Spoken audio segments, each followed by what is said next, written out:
Warning, there are profanity, topics, and other opinions that could offend you. Please watch and or listen at your own risk, and enjoy the show. Hey guys, what's up? It's R-DiK here, or Old School Duelist 12, whatever you want to call me, and welcome back to another amazing episode of the Voidcast, god damn it, where no topic is off the table. This week on the podcast, we're going to be talking about the indie world, and Nintendo's indie world, basically like an indie direct, basically. We're going to talk about some Legend of Zelda stuff, as well as the channel, and some fun homebrewing stuff that I've been messing around with. So if you're excited for all that and more, stay tuned.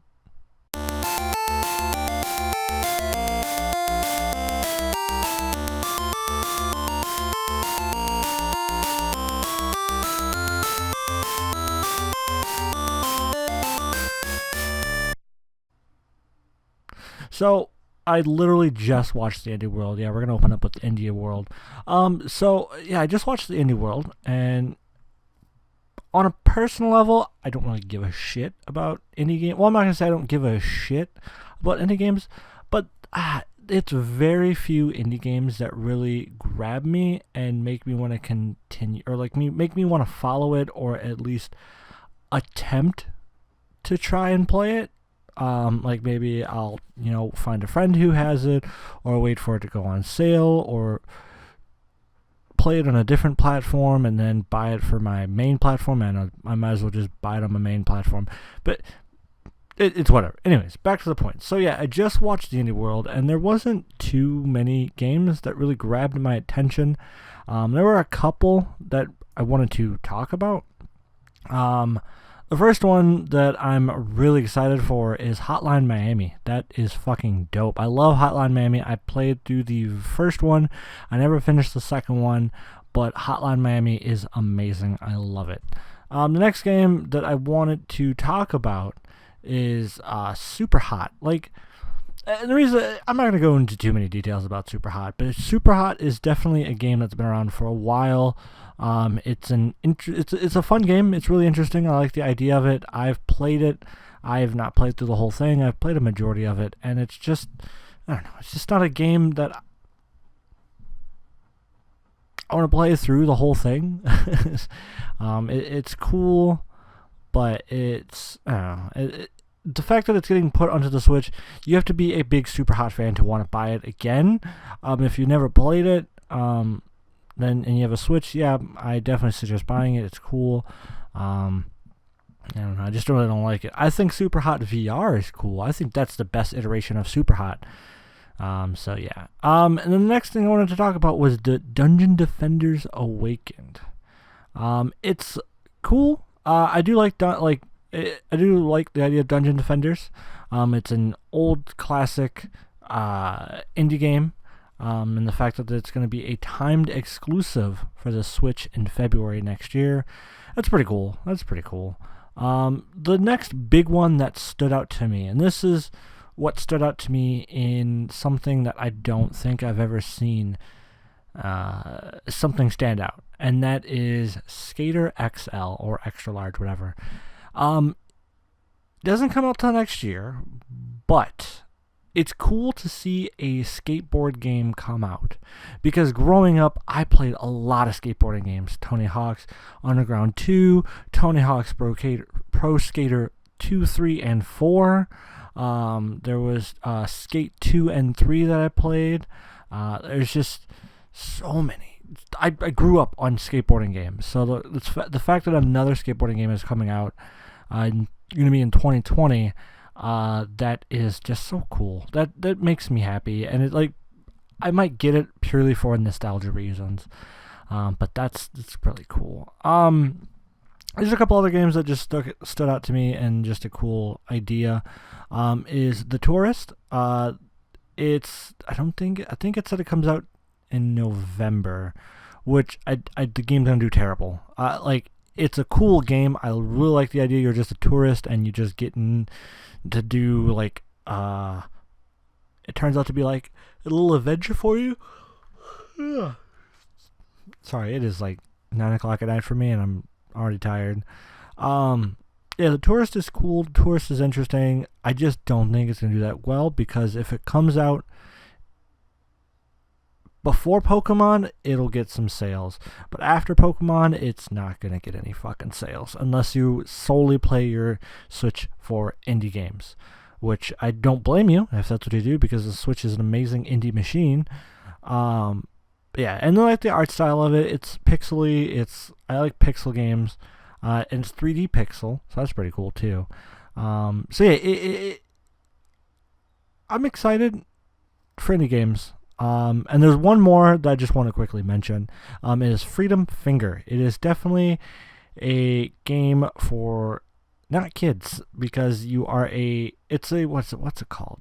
It's like a spaceship game where it's like it auto scrolls for you and you just shoot things from left to right. But you're a middle finger. You just shoot rockets from there, and you can grab spaceships, make that your weapon now. It's a cool concept. I like it. But I don't really care for it. To be honest, it's just a cool, funny game. It's got some pretty cool voice actors. It's got Nolan North in it. That's fucking amazing. The fact that he's doing an indie game is really dope. I mean, I'm pretty sure he's done other indie games, but yeah. Yeah, it's literally it for Indie World. There wasn't too much. I don't really pay attention to indie games all that much, and it's not like I don't care for indie games. There are indie games that do catch my eye, and I'm just like, I want to play that. But there just weren't too many. Oh yeah, and then Ori and the Blind Forest, beautiful fucking game. I think the Switch is an amazing machine. It makes me happy that Xbox and Nintendo are working together to put their game, or to like Xbox is wanting to put their indie games onto the Switch, because the Switch is just, like I said, an amazing indie machine game. Or indie machine. So the fact that Xbox is like, hey, let's put Cuphead on there. Hey, let's put Ori.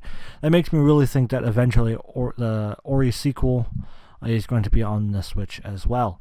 So yeah, indie games, they're coming. That's pretty cool. There's a lot coming. Just some of them are kind of like meh. Like I don't like. They're just kind of like it's been done so many times. It's just been ported to every fucking machine possible. And some of them are really cool, like The Tourist. So yeah, that's indie games for you. To move on to the next thing I wanted to talk about is going to be a little bit later. I want to talk about the channel for a second. After the channel, I'll do my shoutouts and stuff like that. But I want to talk about the channel for a second. I know I talk about the channel a lot, but yeah, I'm constantly thinking, what can I do next? What can I do to make my mark on YouTube, and find my niche? Because that's kind of like what sets you apart from like the rest of YouTube. You have to find your niche, and once you find your niche, run with it. Run with it till you can't use that niche no more, or until you get tired of it and you want to do something else. Yeah, I'm still trying to find that niche. I like for a while, because I thought about this. This has to do with like Yu-Gi-Oh! Duel Links. A really cool deck that is now in Duel Links. It's called Revenge Reds. And a majority of the archetype, well, at least the base of the like archetype.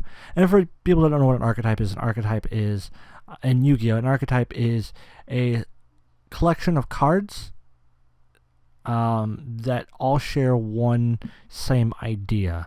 So, perfect example, there's the archetype Fluffles, where they're all themed after stuffed animals, and they're just fluffy.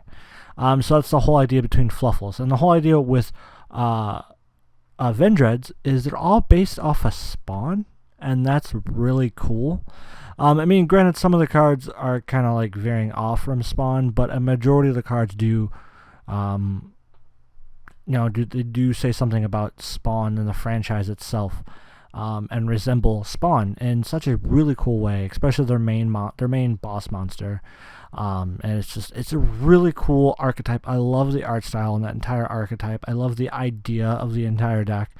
It's just for TCG play, for like actual TCG, like the card game, it doesn't translate well, and it doesn't have that speed or have enough to make a mark. When the deck first came out, yeah, it had a surgence for a while. Like, it was a deck that people were playing with and bringing to different events. But you know.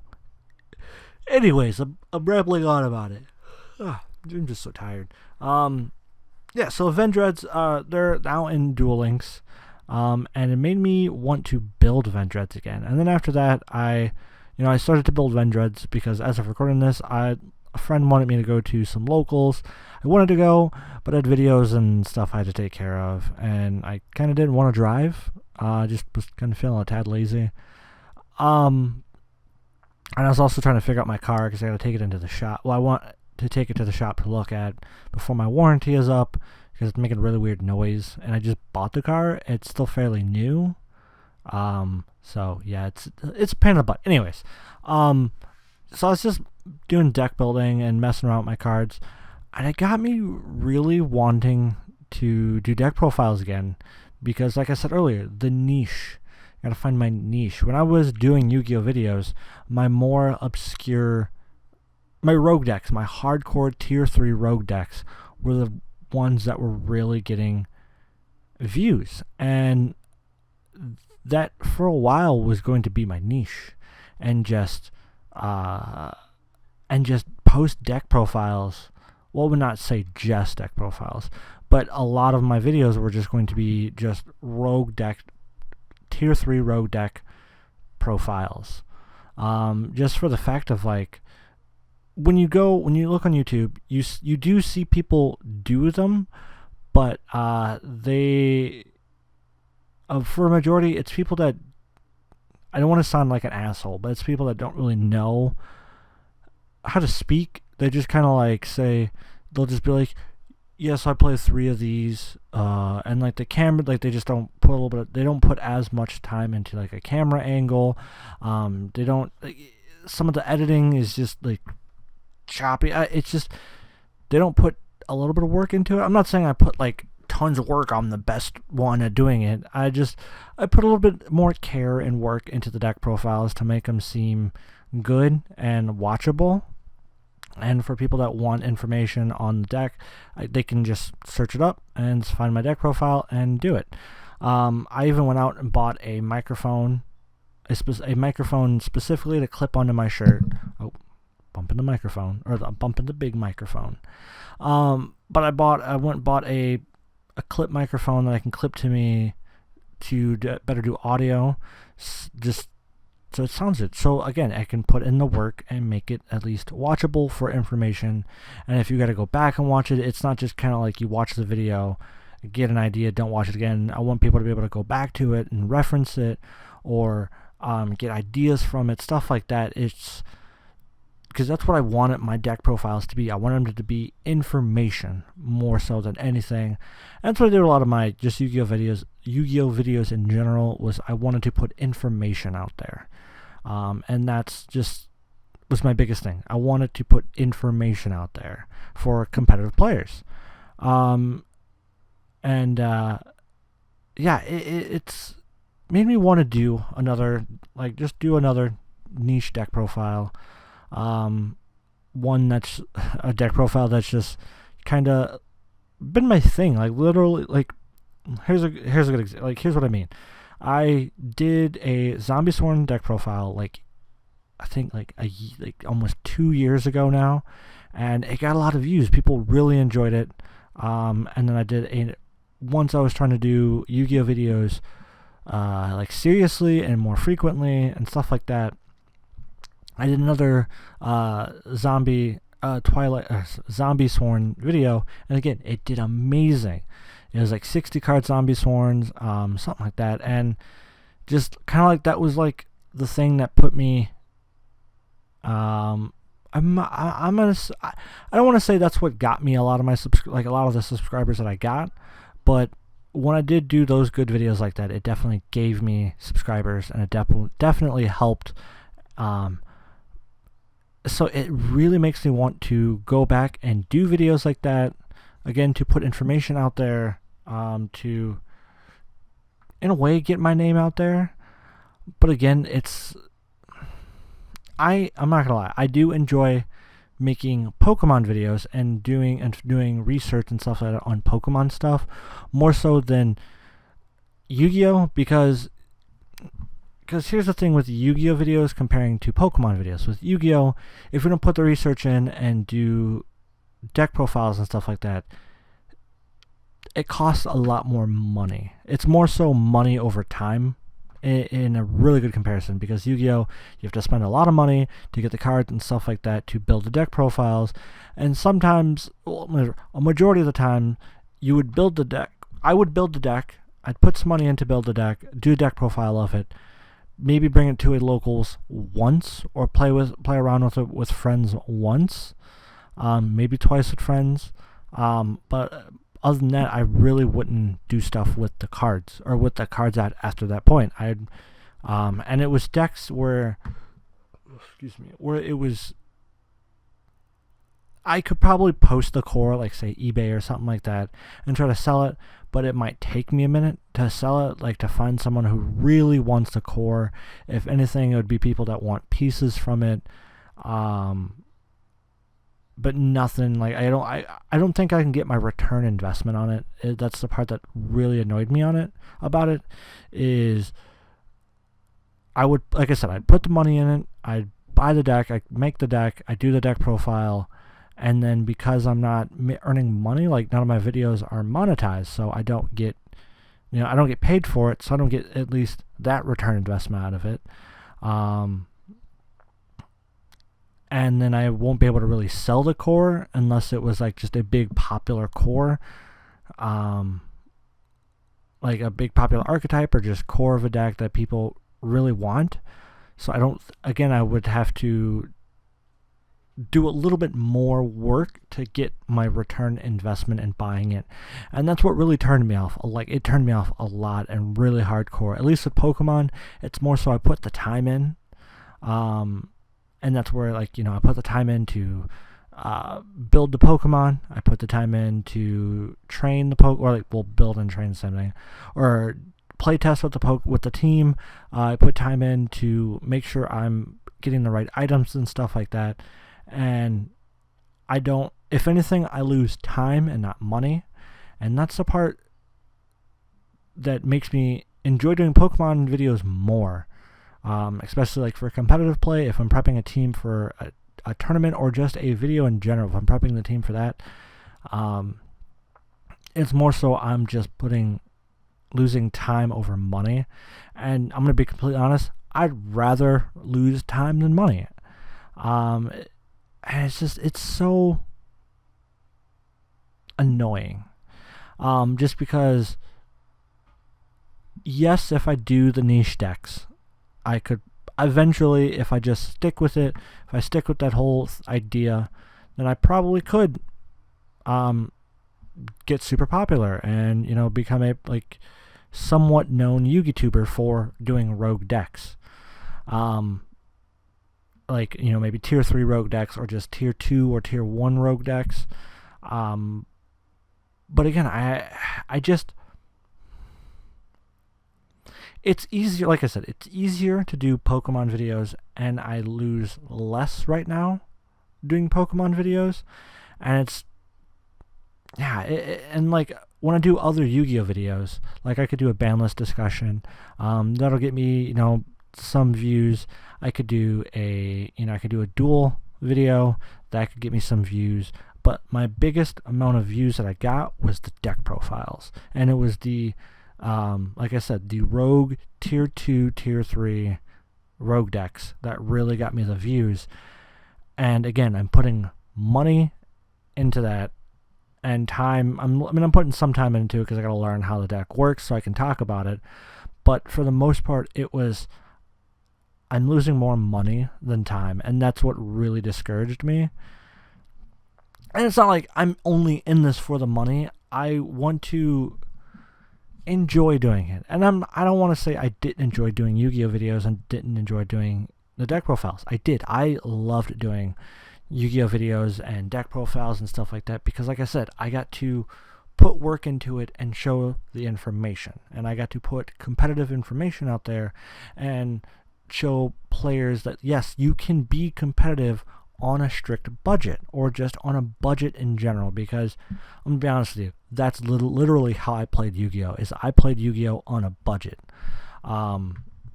Sometimes I would go over that budget, but for the most part, I would be like, okay, I'm only going to spend what I have to for this deck. If it was like a big competitive deck, like if it was a tier 1 meta deck, I would literally tell myself I'm only spending what I need to on this deck, or I would piece it out if I knew it was going to cost me a significant amount of money. I would literally plan it out into buying it. But again, I played whatever the cheapest meta deck was. Sometimes that showed. Depending on the meta, it showed, it definitely showed in tournament play that, yeah, I'm playing technically a tier 1 meta deck, but because it lacks X and lacks Y, I'm not going to, win and go further.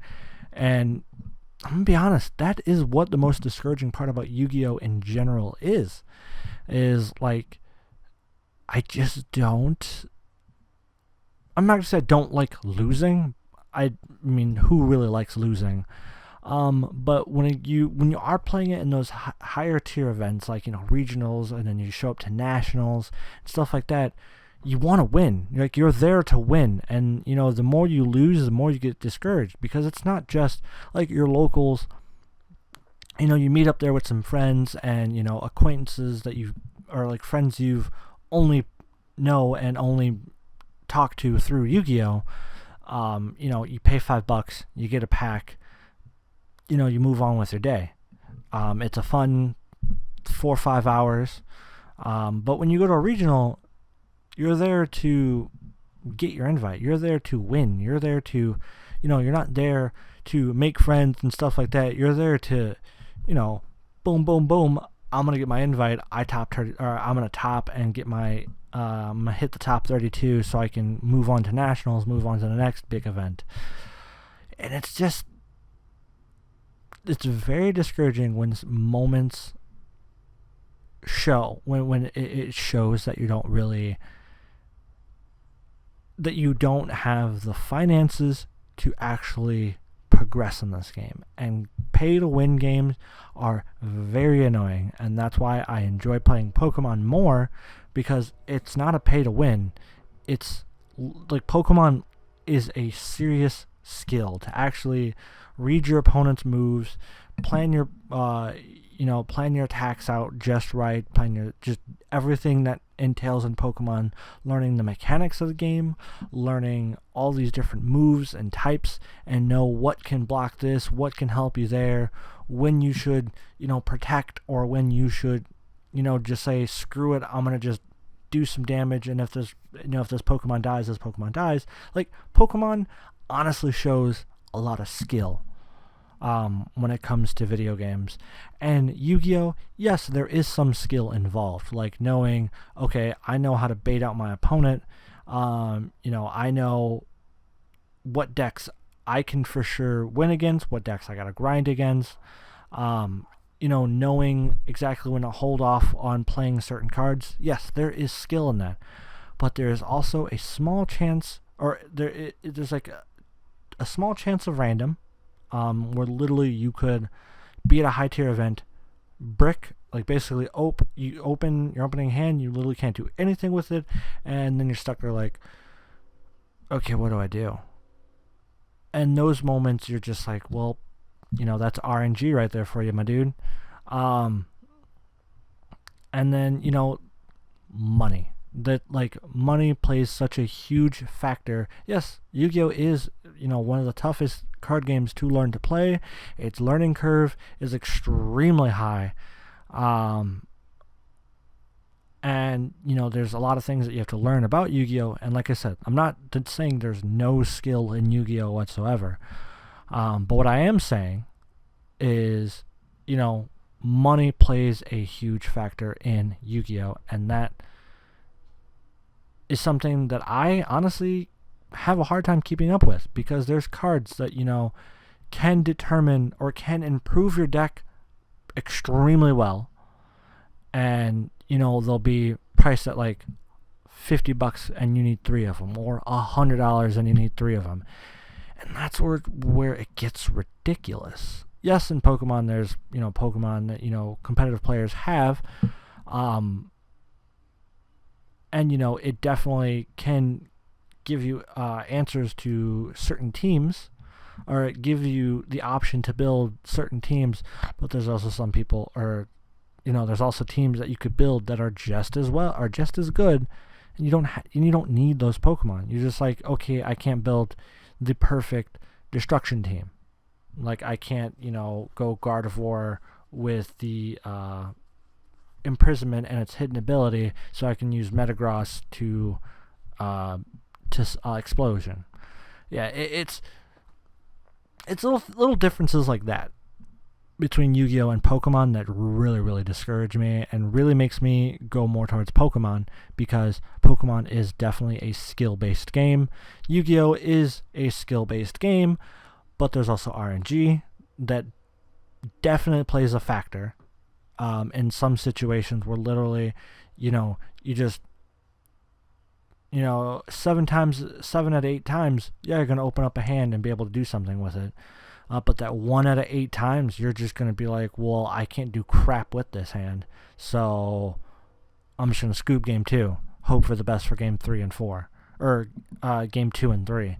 So yeah, it's very annoying for me. So maybe I'll throw in some Yu-Gi-Oh videos here and there, just out of literal randomness.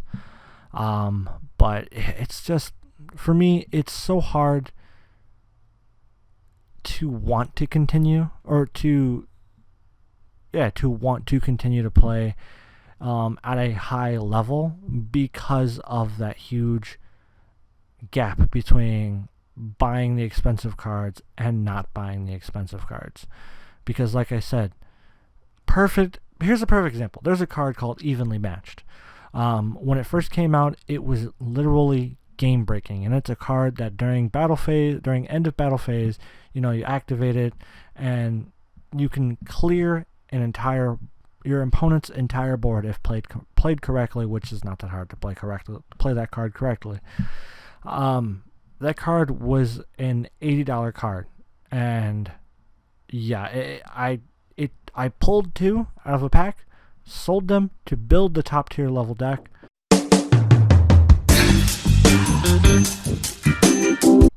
But yeah, it's sorry for the cut gap and the train of thought. Someone knocked on my door. Anyways, yeah, it's just to sum up the whole idea, this entire rant that just kind of happened. I mean, it's a podcast, so what the fucking, what the hell do you expect? With Pokemon, it is a 90% majority skill-based game. With Yu-Gi-Oh, I'd honestly say it's probably a 70% skill-based game, 10% money, or like 15% money, 15% RNG, and that's just Pokemon. That's just like that's literally just how the game works. And if there's nothing I can do about it, I can't just be like, well, I'm gonna play the game completely different. If I want to play at a competitive level, I have to have competitive skills and willing to shell out some money to build a really, really good deck. And at one point, I was able to do that, but currently now I can't afford it. I cannot afford to play at that level, just because it's so ridiculously expensive. And like, the game did chill out for a while, and Konami's doing their absolute best to reprint the good cards a bunch, but they can only do so much to reprint before the game literally has no value anymore. And that's just, again, that they're running a business. They need to make a profit. They need to, print cards and be somewhat sparingly for a while with a really good card. But after a while, you just reprint the card just because you want a set to be worth some money. And I get that 100%. So yeah, just to kind of sum up again, what I'm trying to say is, I still enjoy playing Pokemon, or I still very much enjoy playing Yu-Gi-Oh! It's still a very fun game. I am going to forever follow the game and, make sure I can still at least play the game, but not like, I just don't know if I'll be able to play to a high tier skill level. So yeah, it's and Pokemon, I'm definitely going to be, especially with Sword and Shield coming out, I'm going to be playing Pokemon at a high tier level. I'm going to be, going ham on IVs, EVs, getting a Pokemon, hitting abilities. I'm fucking on that shit, dude, because like I said, Pokemon is so much more, it's more fun to play. It's honestly more fun to play. I'm just gonna say it. More fun to play. So yeah, before we move on to the other stuff, I got a couple of things to say real quick. I want to give a huge shout out to audioboom.com. They're not a sponsor, but I still want to give them a shout out because they're such an amazing company. Audioboom.com is an amazing company that you can upload your podcast to, where this podcast goes up to. It uploads to them. You can sign up for their lowest tier of just $10 a month, just like me, and you can upload to their website, as well as they give you the tools to upload to so many other platforms: iTunes, Google Play, Spotify, TuneIn Radio, Stitcher Radio. Almost anywhere you can upload a podcast, they give you the tools to do it at ease. So it's an amazing website. I love them so much. Audioboom, if you ever want to sponsor the podcast, I'll sponsor you. You can sponsor this podcast all the fuck you want. So that'd be great. That'd be awesome. But yeah, if you guys want to start your own podcast today, you can go to audioboom.com and start your podcast. Just sign up. It's simple. $10 a month. Bada bing, bada boom. And the other thing I want to talk about, or the other thing I want to mention, I don't know if this actually is considered a sponsor, like an official sponsor, but I do make money off of it, so I'm going to consider it a sponsor. But you guys, if you want to support me and what I do, you can go to Fiverr. Hold up, I can pull it up just right now. Give me 2 seconds. Okay, you can go to fiverr.com, fiverr.com/OSDuelist12, and you can hire me to be your editor. I've decided to do it. I wanted to, widen my horizon of editing, because right now, literally all I edit is videos that I do. So it'd be kind of cool to, give back to the community and help you guys with editing for the people that don't know how to edit. You can just, like I said, go to fiverr.com/OSDuelist12, and you can hire me to be your editor. I have 3 different packages. I have the Simple and Quick for $10. I have the Simple and Quick is the basic for my standard. It's Let's Pretty It Up for $20, and then my premium Cracks Knuckles. Wait. There we go. For $50. And like I said, that's my premium one, so you get the works for the price.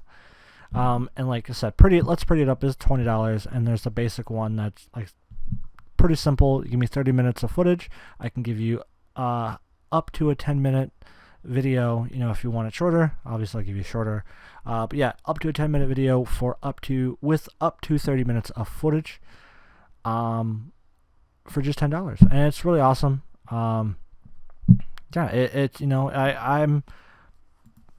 work hard on editing my videos, so I want you guys to be able to get that good of quality of editing. I'm not saying I'm like the best and the bee's knees, but I definitely do put the time and the work into my videos, into editing, into learning. I'm 100% self-taught. I want to put in, if I want to learn how to do something, then I go and learn how to do it, like when it comes to editing. If I want to learn how to do a certain effect, or I want to learn how to do, I want to learn how to do this cool thing in the video, I learn how to do it. I go out of my way to learn and do it, just so I can do it. And if you guys want that type of effort and push in your videos, then definitely hire me. I said, for the low of starting at $10, you can hire me to do your videos. It'd be pretty cool. But yeah, guys, like I said, fiverr.com/OSDuelist12, and you can hire me to do your videos. Maybe I'll put out other stuff that you can hire me to do too, but for now I'm just going to do editing. It'd be nice and cool. Yeah. And, so that about does it for my sponsors and shoutouts. So yeah, the next thing I want to talk about is homebrew. So if you guys don't know what homebrew is, let me start from where homebrew, how to get homebrew. So homebrewing is usually custom firmware that you install onto like a Nintendo Wii or a Wii U or a PS Vita, 3DS. You can do it on your Switch. Just it's very frowned upon because you could get your entire Switch blocked. But yeah, I hacked and put homebrew on my old 3DS. And why did I do that?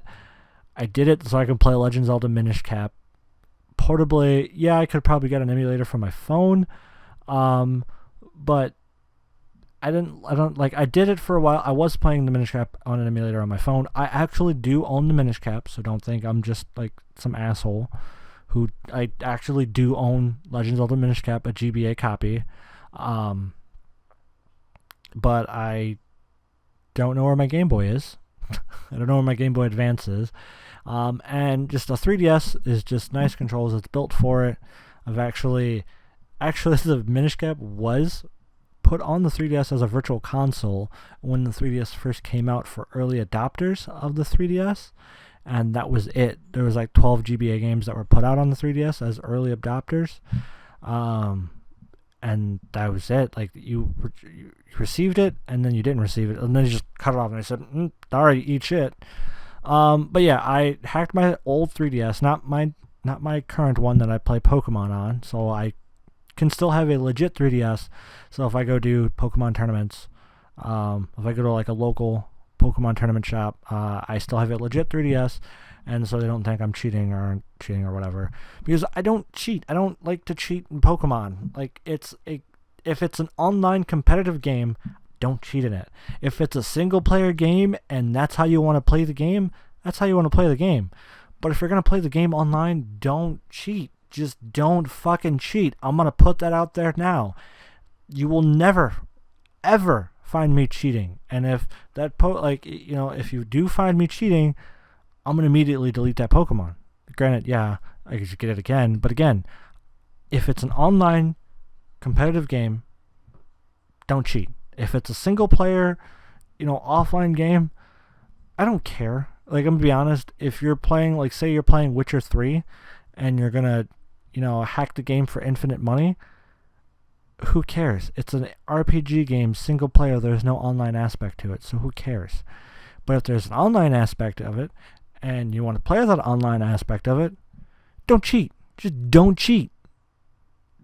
Don't. And also piracy is a thing. So I learned how to hack my 3DS, and it was literally why I did it is to play the Legend of Zelda Minish Cap. But I want to play every single Legend of Zelda game possible. Like, it's instead of a bucket list, I have a Zelda list, and it's literally to play every single Nintendo Legend of Zelda game. So and I do have some of them that I've already beat a couple of them. So let me pull the list up. I'm not going to name off every single Zelda game, but the ones I do, I have 100%, well, not 100%, but I have beat the story. Ocarina of Time, Majora's Mask, Ocarina of Time, Majora's Mask, Twilight Princess, Link Between Worlds, Breath of the Wild, and the Champions DLC. I am counting the Master Trials and the Champions DLC as like separate things because the Champions does have like story element. I don't know what the Master Trials has. It's just when you look up like all the Legend of Zelda games, the DLC comes up as separate things. So I'm gonna count it. So yeah, I have a lot of Zelda games that I need to beat, and the three that I know I'm gonna have a hard time getting my hands on to at least play them is Wand of Gamelon, Faces of Evil, and Zelda's Adventure. Those are all for like the the Panasonic CDI or some bullcrap like that. So yeah, that's a thing. It's, oh my god, I'm gonna try my best to play them as much as I can on physical hardware. And what I mean by that is, if I can avoid emulating it, I will. The Minish Cap, the reason why I emulated it, I own the physical game. So I was like, I own the physical game, so I'm just gonna play it on a 3DS. So that's why I hacked it. And like I said, I'm trying to play it on as true as physical hardware as possible. Some of them they're just too, like, the game is physically too expensive to try and buy. Like Skyward Sword. Yeah, I think it's gonna be a minute before I buy that game, because whenever I look it up, like, here, I'll look it up right now. Skyward Sword. Let's see. Yeah, if I try to buy the game right now, oh, it's gone down in price. Yeah. The Nintendo Wii. See, that's the World Edition. The fuck's the World Edition?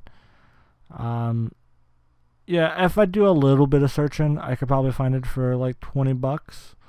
Oh wait, that's digital. Damn it. Oh, and that's digital download for the Wii U. Get the fuck out. Oh, they put it on the Wii U? Hold up. Skyward Sword Wii U. I didn't even know they put it on the Wii U. Go fuck yourself. Yeah, if I try to find like the Wii copy of it, it's gonna be like anywhere from $30 to $40. And I don't own a Wii U, so yeah. Yeah.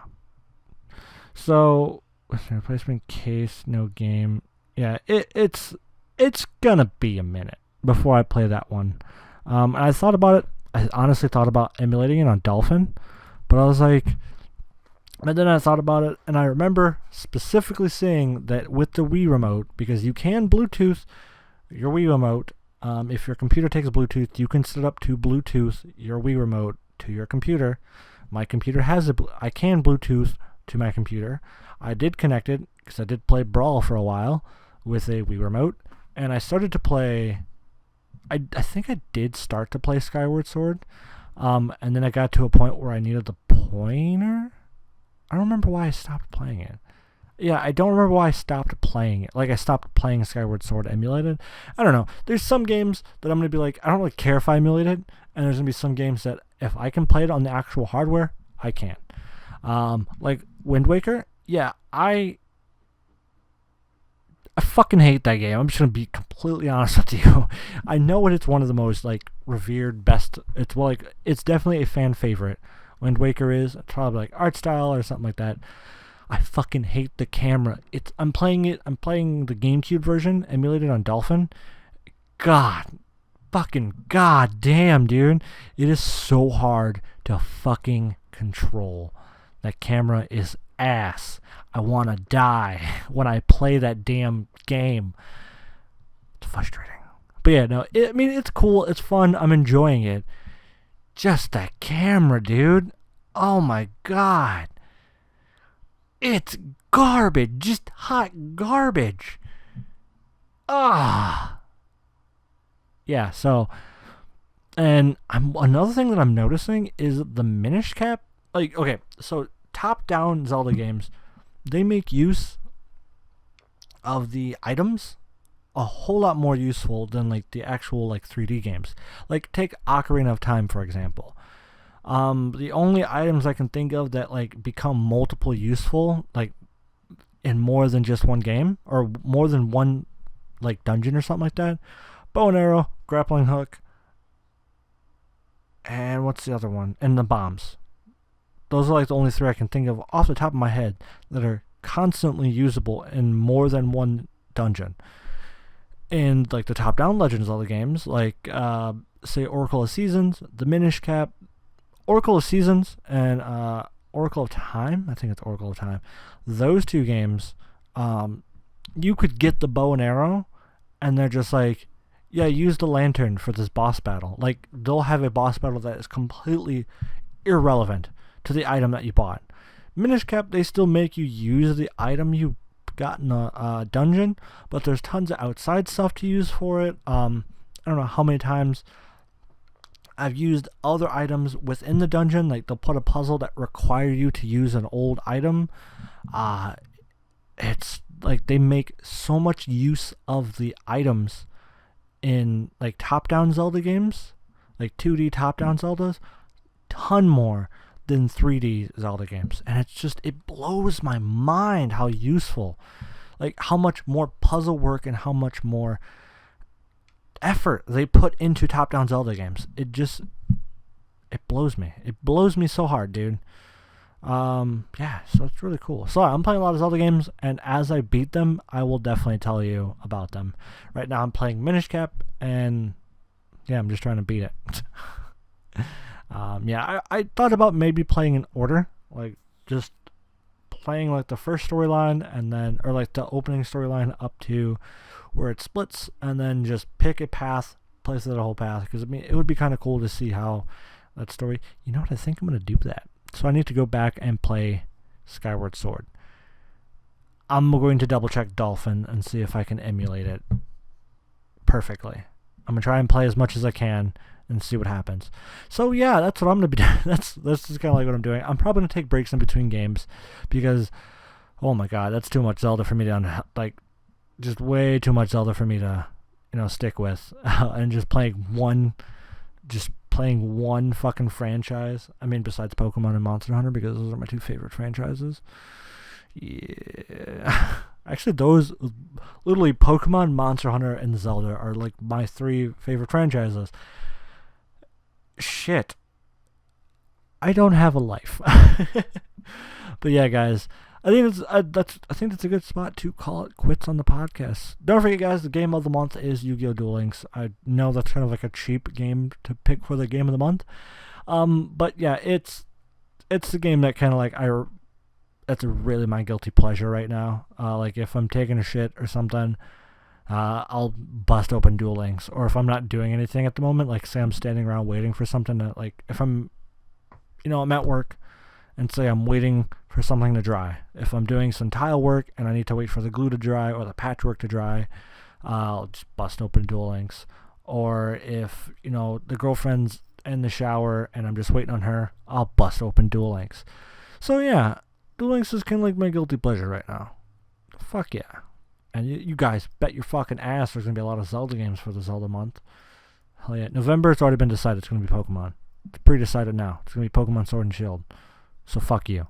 Or maybe it'll be December. I'm not sure yet. So yeah. Don't forget, guys, Zelda month is coming up. October, I forget what it is. Comes out on a Friday. It'll be October, let's see, 1, 2, 3, yeah, 4. It'll be the 15th, actually. So yeah, Zelda, or Monster Hunter, or what the fuck am I talking about? It'll be Pokemon month, October 21st, up until the week of Pokemon Sword and Shield. And I'm thinking about doing September for Monster Hunter month, because Monster Hunter comes out on the 6th of September. Fuck yeah, dude. So yeah. Well, guys, I'm gonna get out of here because I got another video to record. So yeah. Thank you guys for watching and listening to this week's episode of the Voidcast, where no topics off the table. If you guys like what you listen to, then definitely hit that subscribe button if you're watching on YouTube. Hit the follow or whatever you're gonna do to, constantly get the podcast on other platforms, iTunes, Google Play, Audioboom, and Spotify.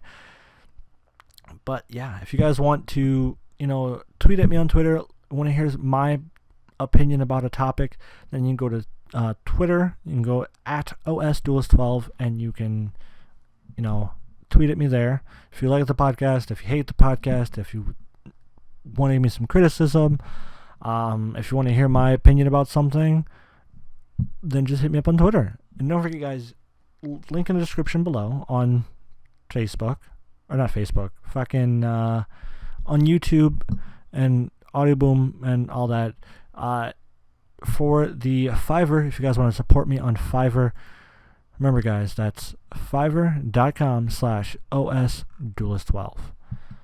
So yeah, thank you guys, and have a wonderful, beautiful night, day, thing, or whatever.